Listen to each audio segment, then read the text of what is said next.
With the Mist of Pandaria release just around the corner, I've decided to share my plans.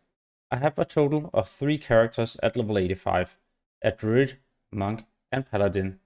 The first character I will be leveling up to 90 is definitely going to be my druid.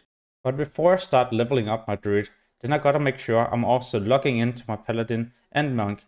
If I forget to do this, well, then I won't be able to start gaining rested experience, and this will be important as leveling from 85 to 90 takes a bit of time. Before the launch, I've also made sure to pick up many different quests, even daily quests, and I've completed them but not handed them in yet. The moment we can start leveling, I'll hand them in and probably also get 3 to 4 bars in next to no time, and then I can head to Pandaria.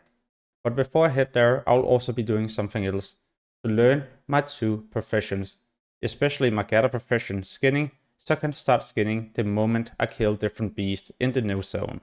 But if my plan were just to rush to 90, yeah, then I definitely didn't have to spend time working on professions yet.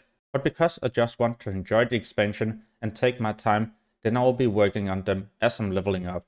With this being said, there's one important thing to remember. During the launch week, gather professions are also making a ton of gold, some between 5 to 10,000 an hour. So if we can farm this and also level up at the same time, well, then it's definitely a win-win. When I go to Pandaria at the launch day, I also expect there to be so much competition.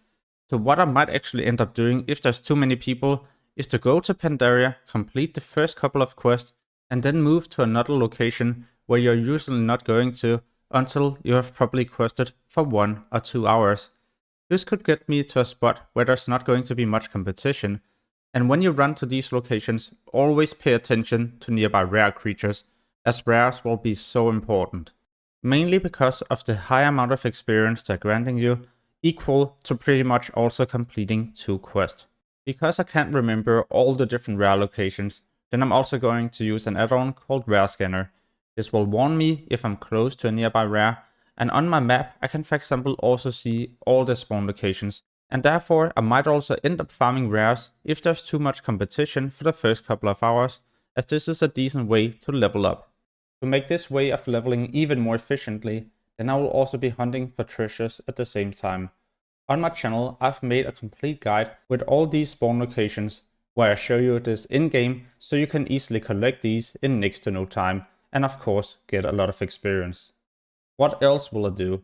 I will try to do one of each dungeon, mainly because when I do these dungeons, I will also be able to pick up a quest the first time I do this. This will grant me even more experience and also guaranteed rare items.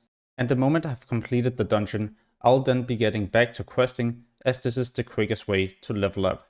Therefore, I'm also using a leveling guide, and the one I'm using right here, I will also leave in the description below this video. This will redirect you to the page where you can download and also purchase the full version that works all the way up to max level. What I also need to make sure I'm doing the first day is to get to the new black market. Hopefully there will be something amazing to pick up here, but I definitely expect it to also be expensive. On the black market, you can for example get old tier 3 pieces, epics, pets, yeah, there's many different things to collect.